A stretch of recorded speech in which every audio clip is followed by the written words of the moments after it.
ॐ नमः सिद्धेभ्यः।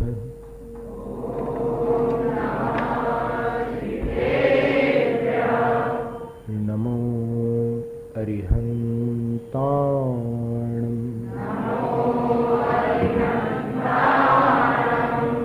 नमो सिद्धाणं। नमो आयर्याणं। नमो वज्रायाणं।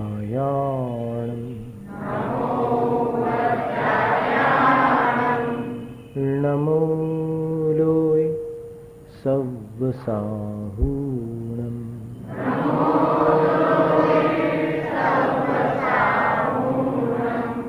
एसो पंच नमो यारो।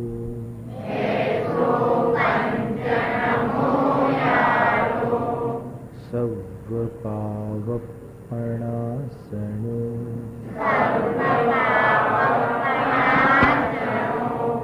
मंगलाणं च सव्वेसिं।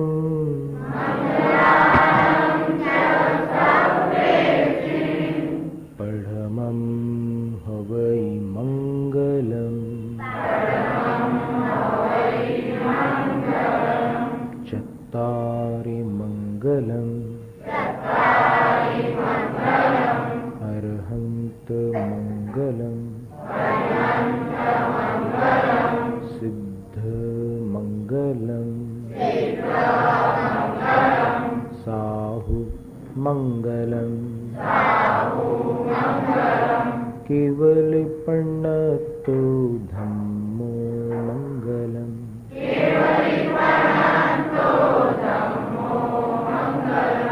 चत्तारि लुगुत्तमा। अर्हन्त लुगुत्तमा।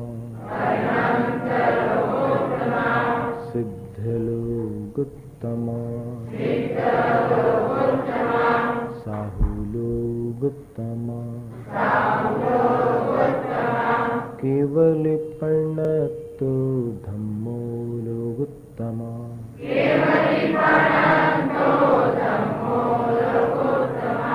चत्तारि शरणं पव्वजामि।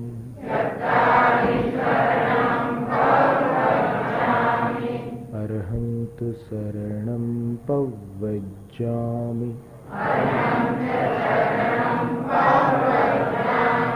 सिद्ध शरणं पव्वजामि।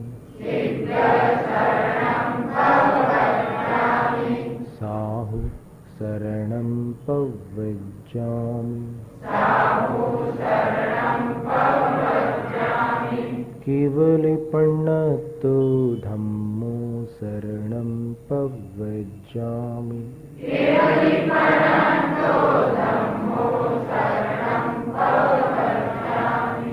परम पूज्य देवाधिदेव तीर्थंकर भगवान महावीर स्वामी की जय। जिनवाणी माता की जय।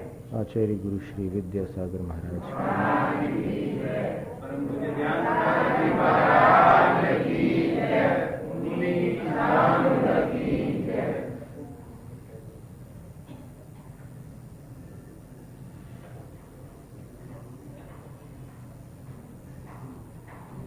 अब किसी दूसरे क्षेत्र और दूसरे काल की बात है।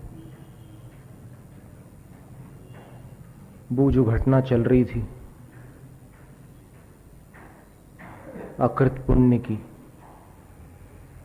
उसमें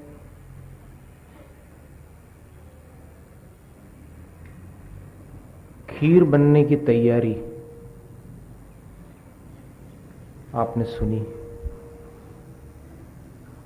वैसे वो बच्चा अकृत पुण्य वो मां के काम में सहयोग देता था और वो रसोई बनाने में सहयोग तो नहीं देता था, लेकिन कुछ मेहनत करता था। वो मालिक के जो जानवर थे उनको चराने के लिए वो ले जाता था और उन जानवरों की देखरेख भी कर लेता था। अब जो बात हम बता रहे थे कि दूसरे क्षेत्र में और दूसरे काल में एक धनपाल नाम का कोई सेठ हुआ। उसकी पत्नी प्रजावती, उसका जो सबसे छोटा पुत्र उत्पन्न हुआ, उसके पैदा होते ही बागवान ने समाचार दिया कि बगीचे से आज खुदाई करते समय कुछ खजाना निकला है। तब फिर उनने देखा कि क्या खजाना है। सेठ बहुत ईमानदार थे और जिनेंद्र भक्त थे, तो वो तत्काल उस खजाने को लेकर राजा के पास अर्पित करता है। कहता है कि आज मेरे यहाँ पुत्र जन्म हुआ है और ये बगीचे से एक खजाना निकला है, तो मैं इसका स्वामी नहीं हूं। लेकिन राजा ने पूछा कि क्या पहले कभी नहीं निकला ऐसा कुछ भी, या किसी ने गड़ाया था आपके वंशजों ने पुराने? वो बोलता है कि नहीं, ऐसी कोई मेरी जानकारी नहीं है और न कोई ऐसा लिखित कोई प्रमाण है मेरे पास कि जिससे ये जानूं कि किसी मेरे दादा ने परदादा ने कोई संपत्ति बगीचे में गाड़ी हो। तब राजा ने कहा कि ये मैं ग्रहण नहीं कर सकता, क्योंकि इतनी तुम्हारी वार्ता से ये निश्चित होता है कि ये संपदा तुम्हारे जन्मे हुए पुत्र के पुण्य से प्रकट हुई है, इसलिए इसके स्वामी तुम ही होगे। ये उसी बेटे के पुण्य से आई हुई है। तब फिर सेठ जी आगे कुछ नहीं बोल सके, वो संपत्ति लेकर के आ गया। और कुछ दिनों के बाद जब बच्चा, उसकी नाल होती है नाभि स्थान पर, उसको गड़ाने का वक्त आता है, तो नाल गड़ाते समय फिर जब जमीन खोदी तो वहां से दूसरा खजाना निकला। तब फिर इसने फिर से राजा के पास जाकर के वो खजाना देना चाहा, लेकिन राजा ने बोला कि नहीं, देखो एक बार हो गया, अब ये दूसरी बार हुआ, इससे सिद्ध होता है कि तुम्हारे बेटे का ही पुण्य है, इसलिए तुम ही रखो। ये सारी बातें हुई। तब फिर वो सेठ धन्य हो गया ऐसे बेटे को पाकर, और उन्होंने बेटे का नाम रख दिया धन्य कुमार। नामकरण संस्कार के दिन उस बच्चे का नाम धन्य कुमार रख दिया।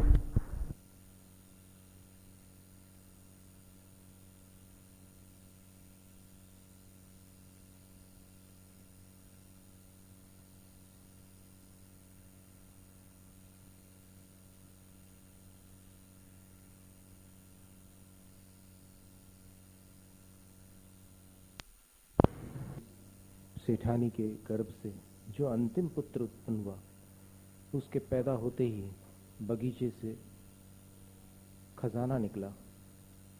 सेठ ने राजा को देना चाहा, लेकिन राजा ने कहा कि तुम्हारे बेटे का पुण्य है, इसलिए इसको मैं नहीं ग्रहण करूंगा, उसके पुण्य से आया है ये खजाना। फिर दोबारा खजाना निकला।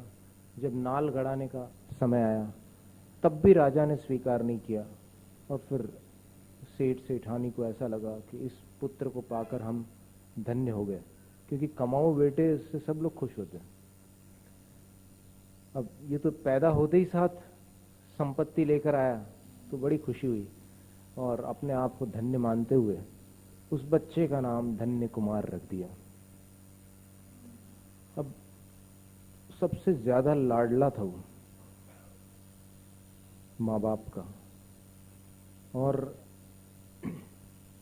जब बड़ा होने लगा तो फिर उसके जो बड़े भाई थे उनको एक बात खटकती रहती थी कि बिल्कुल वीआईपी ट्रीटमेंट बोलते हैं आज की भाषा में उसको, कि जो माता पिता है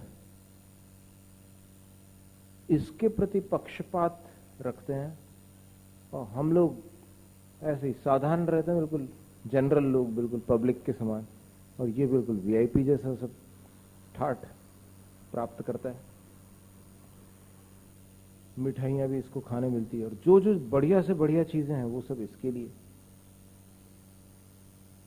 उनको धीरे धीरे ईर्ष्या जागृत होने लगी।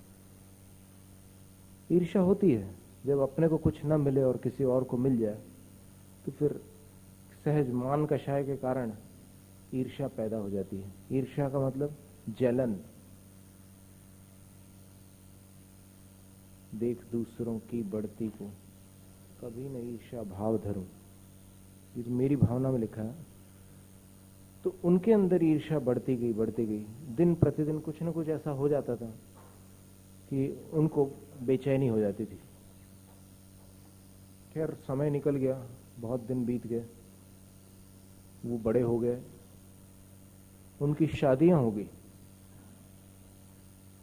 और शादियों के बाद सारा परिश्रम, जो भी कमाई का काम होता था, सारी मेहनत वो लोग करते थे और धन्य कुमार से माँ कोई भी काम कराती नहीं थी। वो बैठे बैठे ठाठ से खाता था।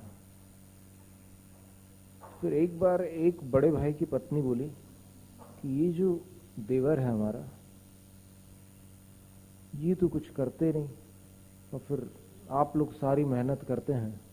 ऐसा अभी थोड़ी है इनकी उम्र ऐसी कि कुछ भी ना कर सके। इस उम्र में भी लोग कुछ मेहनत तो कर ही लेते हैं। तो फिर वो जो पति थे, वो उनको भी लगता है कि बात तो सही है कि मेरा जो छोटा भाई है वो बचपन से वीआईपी ट्रीटमेंट, माने एक स्पेशल व्यक्ति की तरह जी रहा है, ये ठीक नहीं है, मतलब अनुचित है, न्याय नहीं हो रहा है। और ये इंटरनेशनल प्रॉब्लम है, ऐसी कोई बात नहीं है कि सिर्फ धन्य कुमार की कथा में ये बात हो। कई बार कई बच्चों से जब बात होती है तो फिर वो यही कहते हैं कि जब तक हमारा छोटा भाई नहीं था ना, या छोटी बहन नहीं थी, तब तक हमें मम्मी पापा बहुत चाहते थे और अब तो वो उन्हीं उसी में लगे रहते हैं, हमारी तरफ ज़्यादा ध्यान नहीं देते वो। जबकि भावों में माता पिता के अंदर ऐसा वो नहीं होता कि इनसे घृणा हो और उनसे राग हो, वो ममत्व तो दोनों के प्रति होता है, लेकिन वो जो छोटा रहता है उसके प्रति थोड़ा स्पेशल आ जाता है। तो फिर वो उनको बात बहुत ज़्यादा खटक रही थी। एक बार सातों भाइयों ने बैठ करके कुछ विचार विमर्श किया और उसके बाद माँ के पास जाकर के कहा कि अब धन्य कुमार छोटा नहीं रह गया, काम करने लायक हो गया, उसको आप काम करना सिखाओ। ऐसे कितने दिन चलेगा बोले। तो माँ बोलती है कि नहीं नहीं, तुम लोग कहाँ कहाँ बड़ा हुआ, बोले छोटा ही तो है बोले। इस प्रकार उसको जैसे तैसे टालने की कोशिश कर रही थी। लेकिन फिर जब सेठ जी आए शाम को, तब प्रजापति ने अलग से जाकर के कहा कि आज लड़के ऐसी बातें कर रहे थे। पिताजी ने बोला कि अच्छा, तो इसमें तुम उदास क्यों हो रही है? बोले ये तो बहुत अच्छी बात है कि मेरा बेटा कोई काम करने जाएगा। जब कोई किसी काम पर जाता है तो माता पिता तो बहुत प्रसन्न होते हैं, तुम उदास क्यों हो रही हो? तो वो बोलती है कि बहुत छोटा है। नहीं नहीं, चिंता मत करो, छोटा है तो क्या हो गया, खोटा थोड़ी है, बहुत कुछ कमा कर आएगा। बोले देखो इसका जादू, इसके पुण्य का चमत्कार देखना। तब फिर उसने 100 स्वर्ण मुद्राएं दी धन्य कुमार को। ज्योतिष से पहले तो मुहूर्त निकलवाया कि कब भेजना है इसको व्यापार धंधे के लिए। अच्छा मुहूर्त निकलवाया, माँ ने मिठाइयाँ खिला करके मुंह मीठा करके भेजा उसको, और 100 स्वर्ण मुद्राएं देकर के एक सेवक को कहा कि तू इसके साथ जाना और ये जो कुछ भी करे अपना मुंह बंद रखना। बोले तू सिखाना मत इसको व्यापार, इसके पुण्य से जो आएगा सो देखा जाएगा। तो फिर धन्य कुमार ने पूछा कि मुझे क्या करना है पिताजी? तो फिर पिताजी बोलते हैं कि ये जो स्वर्ण मुद्राएं तुम्हें दी है ना, तुम ये दे देना किसी को और उसके बदले जो भी मिले वो लेकर के आ जाना। और फिर वो भी अगर कोई लेना चाहे तो वो लेकर के उसके पास जो कुछ हो वो दे करके वो ले आना। इसी का नाम व्यापार होता है, एक चीज देना और दूसरी चीज लेना, बस। तो धन्य कुमार बोलता है कि अच्छा इतना आसान काम है, तो फिर इतना सब क्या ज्योतिष को बुलाने की जरूरत है, वो तो मैं उसी दिन चला जाता। बोले कि नहीं बेटा तू नहीं समझेगा, जा। अब जाता है जैसे ही, तो फिर एक व्यक्ति कहीं दूर से आता हुआ दिखाई देता है और वो एक घेंटा, जिसको मेंढा बोलते हैं, लेकर के आता रहता उसके शरीर पर अच्छे बाल थे, जिन बालों से स्वेटर बनते हैं। तो उसको देख करके धन्य कुमार ऐसे अपने नौकर की ओर देखता है। नौकर बोलता है कि जी मालिक, मैं तैयार हूं, जो भी आप आदेश दो। तो धन्य कुमार उसको रोकता है, सामने वाले को। बोले कि भीड़ भाई भाई रुक जाओ।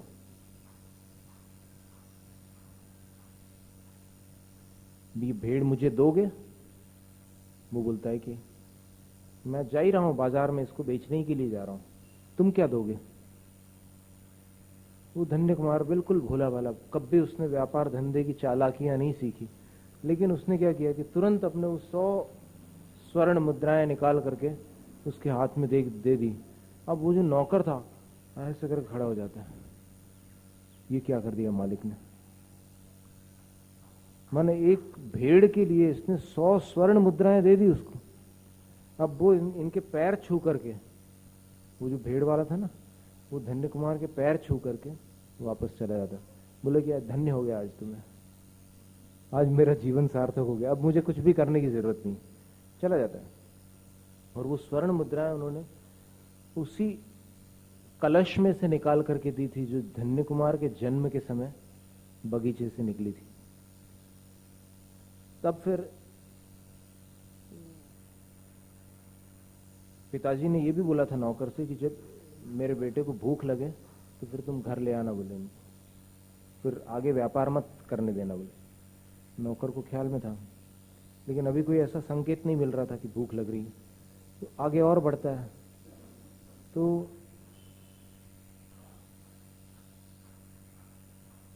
बैलगाड़ी, और उसमें भी ऐसे बैल कि बिल्कुल 2-4 दिनों के मेहमान हो, और ऐसी टूटी खटारा पुरानी गाड़ी थी, वो कोई लेकर के आ रहा था व्यापार के लिए।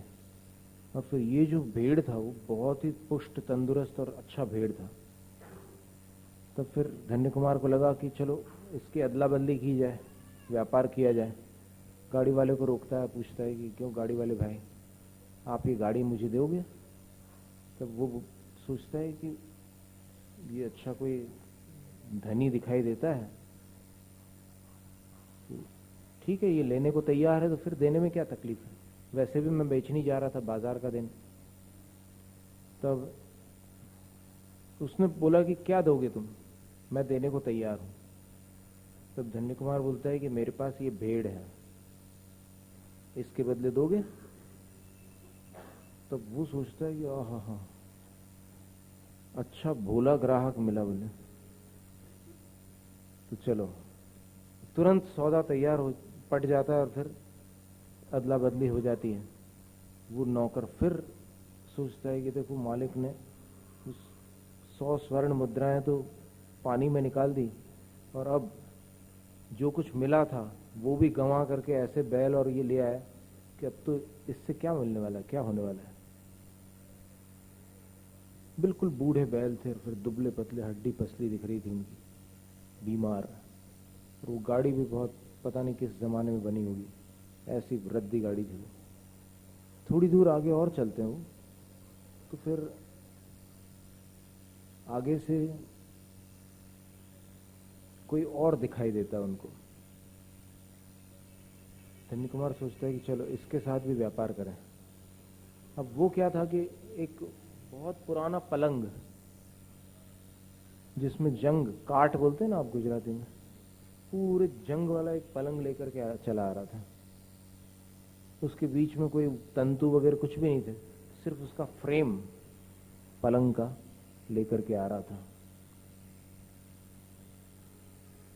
फिर धन्य कुमार ने उससे कहा कि तुम ये बेचोगे? वो बोलता है कि हाँ बेचूंगा, आप क्या देंगे? तो बोले कि ये लो बैलगाड़ी ले लो।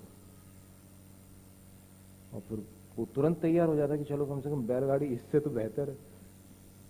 तुरंत तैयार हो जाता है और सोचता है कि अब देर करने का काम नहीं, कहीं दिमाग ना बदल जाए, किसी इनकी विचार ना बदल जाए।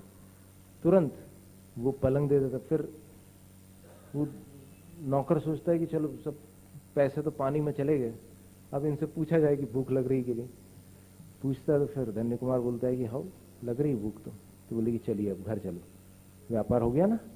तो धन्य कुमार बोलता है कि हाँ हो गया व्यापार। वापस घर आते हैं। घर आते हैं तो जब वो टूटा पलंग देखते हैं, वो उनके 7 भाई, बड़े भाई थे, वो जब देखते हैं तो वो देख करके खूब खिल्ली उड़ाते हैं कि वाह रे वाह, क्या व्यापार करके आया, आ जाओ आ जाओ, स्वागत है, आओ धन्य कुमार, बहुत बढ़िया व्यापारी निकले तुम। खूब उसकी हंसी उड़ाई, खूब मजाक किया। लेकिन माँ ने ऐसे देखा कि मेरा बेटा 100 दीनार, 100 स्वर्ण मुद्राओं के बदले ये जो कुछ भी लेकर के आया है, ऐसा नहीं लगता कि मेरा बेटा इतना पुण्यहीन है कि कोई ऐसी व्यर्थ की वस्तु आ जाए उसके द्वारा। चलो कोई बात नहीं, कुछ ना कुछ तो होगा। तो फिर उसने उस पलंग को साफ किया, उसके फ्रेम को, और साफ करते करते उसका पाया टूटा। तो वो जितने भाई थे वो और हंसने लगे। देखो तुम, मतलब कितना अविवेक है, पुत्र के मोह के कारण तुम्हें स्पष्ट जो दिख रहा है कि जिसमें जंग लगे हुए पाए हैं और सारी चीजें ऐसी खराब है, उसको भी तुम धो रही बोले माँ को। और जैसे ही वो पाया अलग हुआ, बोले कि देखो ये टूट करके अलग हो गया ना। और अलग होकर के जब वो पाया, ऐसे क्या होता है कि रोल होते हैं ना, कभी कोई चीज ऐसे अलग होती है तो फिर वो जमीन पर ऐसे लुढ़कती हुई आगे जाती है। तो लुढ़कती हुई आगे जाती है, ऐसे दीवार से टकराता है वो पाया, और फिर उसके अंदर से कुछ चीजें निकलना प्रारंभ हो जाती है। 2-4 ऐसे दाने जैसे निकले बाहर। तो फिर वो लोग देखते हैं कि ये क्या है, चमकीले थे। फिर देखते हैं कि है क्या चीज। तो माँ ऐसे उठाती है तो तुरंत पहचान लेती है कि ये तो रत्न है। फिर उस पाए को ऐसे उलटते हैं तो उसके अंदर से बहुत सारे पन्ना, बहुत सारे पुखराज, कई हीरे, कई माणिक, कई मोती, बहुत सारे रत्न निकल करके आते बाहर। और अंत में एक कागज का टुकड़ा उसके साथ बाहर आ जाता है। सेठ को जब ये सुनने मिलता है तो घबरा जाता है कि पता नहीं ये कौन सी आफत आ गई, ये मालूम नहीं कहां से चोरी का माल होगा। और फिर उसको पता नहीं कैसे कहां से मेरे घर आ गई ये चीज, भगवान जाने ये माल कैसा क्या है। तो वो पूरा वो पलंग लेकर के राजा के दरबार में जाकर के सारी घटना का निवेदन करता है कि आज पहली बार मेरा लड़का व्यापार के लिए गया और फिर ऐसी ये घटना हो गई, इसमें से ये रत्न निकल रहे हैं, मैं नहीं जानता हूँ किसके हैं, इसके अंदर से एक चिट्ठी और निकली है, आप देख लीजिए। तो राजा उस चिट्ठी को लेते हैं हाथ में, और फिर राजा को आश्चर्य होता है कि ये सब कैसी क्या घटनाएं हो रही है। इसके कुछ सालों पहले आया था, तब भी अपने बच्चे के बारे में कुछ बता रहा था, और अब ये फिर क्या हो गया, समझ में नहीं आता। उस पत्र को पढ़ता है वो, और पत्र को पढ़ करके वो राजा स्वयं मुस्कुराने लग जाता है। तब सेठ जी पूछते हैं कि क्या हो गया राजन, क्या लिखा है पत्र में। तो राजा बोलते हैं कि सुनाता हूं बोले। फिर उसमें लिखा था, ऊपर सबसे पहला शब्द मान्यवर। यह एक लोहे का पलंग है और इसके भीतर मैंने कुछ रत्न रखे हैं, और यह पत्र भी साथ में रख दिया है। और इसका कारण केवल इतना है कि मैं आपकी इसी नगरी का एक समय निधिपति था, मैंने बहुत बड़ा सेठ था, और मेरे पास बहुत विशाल संपत्ति थी। पर मुझे अंत में ये चिंता हुई कि मेरी इस विशाल संपदा का स्वामी भविष्य में कौन बनने वाला है। संयोग से उस समय एक अवधि ज्ञानी मुनिराज पधारे और मैंने उनसे ये प्रश्न पूछ लिया। उन्होंने उत्तर दिया कि इस संपदा का स्वामी धन्य कुमार होगा। सो इसलिए ये पत्र मैं धन्य कुमार के नाम छोड़ करके जा रहा हूँ, और फिर इसके नीचे मेरी संपत्ति कहाँ रखी हुई है उसका नक्शा भी मैं दे रहा हूँ। और उसने एक मैप भी नीचे बनाया हुआ था, उस पत्र के नीचे की तरफ एक नक्शा बना हुआ था। बस तब राजा सेठ को दिखा करके बोलता है कि देख सेठ, इसमें डरने की क्या बात थी, ये तुम्हारे ही बेटे के नाम है ये पत्र, इसलिए जाओ अच्छे खुशी से रहो, तुम्हारा बेटा साधारण नहीं है, बड़ा पुण्यशाली है। तो जब ये चीज़ें बड़े भाइयों को मालूम पड़ी तो बोले कि अरे कहाँ से कहाँ क्या संयोग फिट हो गया। बोले कि सोचा था कुछ और फिर निकला कुछ। बोले हम तो उसको रद्दी जंग लगा हुआ पलंग समझ रहे थे और उसमें से बड़ा भारी खजाना निकल आया। चलो कोई बात नहीं। फिर उस नक्शे के अनुसार वहां जब पहुंचे फिर उसमें और भी कुछ बातें लिखी थी, कुछ लाइनें लिखी थी पत्र में कि तुम चाहो तो उस महल में रह सकते हो जहाँ का मैं ये नक्शा दे रहा हूँ।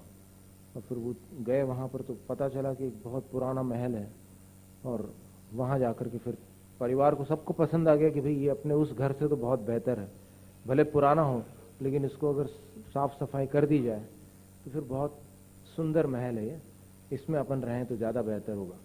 तो पूरा परिवार वहाँ शिफ्ट हो गया, वहाँ स्थानांतरित हो गया, वहाँ सब लोग आनंद पूर्वक रहने लगे। लेकिन फिर भी माँ का जो पक्षपात, अब व्यापार कुछ नहीं कराते थे, अब फिर से बड़े ठाठ से रह रहा था धन्य कुमार। तो फिर किसी दिन उनके दिमाग में वो बात आई कि अभी देखो ये फिर से बैठे बैठे खा रहा। बोले ये भूल गए कि भाई इसी की कृपा से हम लोग इतने बड़े महल में रह करके सब काम कर रहे हैं। तब उनको लगा कि अब माँ से बोलना तो व्यर्थ है, पिताजी से बताना भी व्यर्थ है, अपन खुद ही योजना बना लें कि क्या करना। कोई ऐसा उपाय किया जाए कि ये किसी दिन घर से बाहर निकल जाए और वापस घर पे लौट के ही नहीं आए। ईर्ष्या का अंतिम परिणाम हमेशा बुरा होता है। शुरू शुरू में ईर्ष्या होती है तो कभी स्पर्धा करने लग जाता है, उससे आगे बढ़ने की कोशिश करता है, लेकिन अगर पुण्य साथ न दे तो फिर और उल्टे सीधे बुरे विचार भी करता है। तो इन्होंने अपने भाई को अलग करने का षड्यंत्र रचा और एक दिन छुट्टी के दिन सातों भाई कहने लगे कि चलो माँ आज हम लोग सब बावड़ी पर तैरने जाएंगे।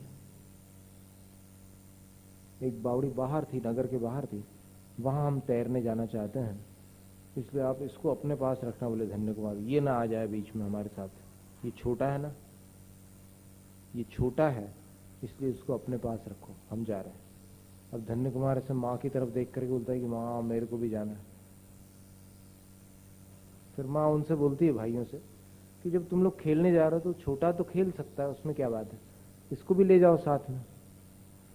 फिर बोले कि फिर हम अपनी जिम्मेदारी से नहीं ले जाते। तो माँ बोलती है कि नहीं नहीं ऐसा नहीं चलेगा, बड़े भाई हो तो छोटे की जिम्मेदारी तो रखना पड़ेगी, इसको सही सलामत लाना है तुम्हें वापस, इसको कोई तकलीफ नहीं होनी चाहिए। तो फिर ऐसी बातें चलती रहती है, फिर वो लोग तैयार नहीं होते ले जाने के लिए। तब धन्य कुमार माँ से जिद करके उनके साथ जाने का निर्णय कर लेता है और माँ भी उसको कहती है कि ठीक है चले जा तू उनके साथ। और माँ को तो ये लग रहा था कि ठीक है कुछ भी कर रहे हो, भाई तो है तो ध्यान तो रखेंगे ही। और वो चला जाता है और जब वहाँ पर पहुँचते हैं तो वो आपस में झूठी लड़ाई लड़ने लगते हैं। क्या लड़ते हैं कि मैं पहले कूदूंगा, मैं पहले कूदूंगा, मैं पहले कूदूंगा। अंदर से कोई नहीं चाहता था कि पहले कूदे, पानी में मैं छलांग पहले लगाऊंगा। तो धन्य कुमार ने बोला कि नहीं हम छोटे हैं, हम सबसे पहले कूदेंगे। तब फिर उन्होंने बोला कि अच्छा तुम कूदोगे पहले। तो बोले कि अच्छा ठीक है चलो तुम छोटे हो तो कूद जाओ। और धन्य कुमार बेचारा भोला भाला उनके षड्यंत्र में आ गया और जैसे ही वो पानी में कूदता है ये लोग तुरंत एक चट्टान उठाते हैं, पूरी सब सेटिंग थी पहले की, एक चट्टान उठाते हैं और फिर ऐसे उसकी पीठ पर डाल देते हैं। वो धन्य कुमार उस चट्टान के नीचे पानी में डूबता चला जाता है और ये लोग सब वहाँ काफ़ी देर तक देखते रहते हैं कि कोई अभी निकल करके आने का कोई चारा नहीं है। काफ़ी देर हो गई, निश्चित ही डूब मरा होगा, चलो अपन वापस चलते हैं। वापस जब घर जाते हैं तो फिर माँ पूछती है कि धन्य कुमार कहाँ है। तब वो बोलते हैं कि वो तो हम लोगों ने रोका लेकिन फिर भी वो कहीं चला गया। बोले वहाँ पर फिर बहुत आवाज़ लगाई लेकिन आया नहीं, तो हम लोग आ गए वापस, हमें खाना खिलाओ। तो माँ की आंखों में आंसू आ जाते हैं कि कहाँ चला गया होगा मेरा बेटा, बहुत आकुलित होती है। और वहाँ जब उस चट्टान के नीचे दबते हुए धन्य कुमार ने एहसास कर लिया कि ये सब एक माया जाल था और मुझे मारने का एक उपाय था। ये बात उसको समझ में आ गई। तो अब तो मेरे प्राण निकल जाएंगे, क्योंकि पानी में एक तो श्वास नहीं ले सकूंगा, और दूसरी बात ऊपर पीठ पर इतना बड़ा पत्थर है, तो उस पत्थर को मैं हटाऊंगा कैसे। पर उसको फिर एक दिन ख्याल आया, उसी समय ख्याल आया कि एक दिन मेरी माँ ने कहा था कि कठिन से कठिन परिस्थिति में नमोकार मंत्र से काम सुलझ जाता है। जैसे ही उसको स्मरण में आया माँ का वाक्य, अब सांस भी घुटने लगी थी, उसने उसी समय तीनों लोक में पूजनीय इंद्र, धरणेन्द्र और चक्रवर्तियों के द्वारा निरंतर स्मरणीय और बड़े बड़े मुनिराजों के द्वारा, आचार्यों के द्वारा भी आराध्य नमोकार महामंत्र का स्मरण किया। बोल तो सकता नहीं था, लेकिन मन में उसने नमो अरिहंताणम, नमो सिद्धाणम, नमो आयरियाणम, नमो उवज्जयाणम, नमो लोए सबसाम, जैसे ही महामंत्र का स्मरण किया तो जल देवता का आसन वहीं कंपित हो गया। उसको लगा कि कोई धार्मिक बुद्धि वाला जिनेंद्र भक्त इस समय संकट में है। अब जैसे ही उसको ये जानकारी हुई, उसने तुरंत अपने ज्ञान से जाना तो पानी में देखा कि एक बच्चा किशोर बड़े भारी पत्थर के नीचे दब गया है। उसने उसको तत्काल उस पत्थर से अलग किया, पत्थर को वहां से हटा दिया, और पानी के अंदर ही एक वायु का वातावरण उसने निर्मित करके थोड़ी देर उसको वहीं बैठाला।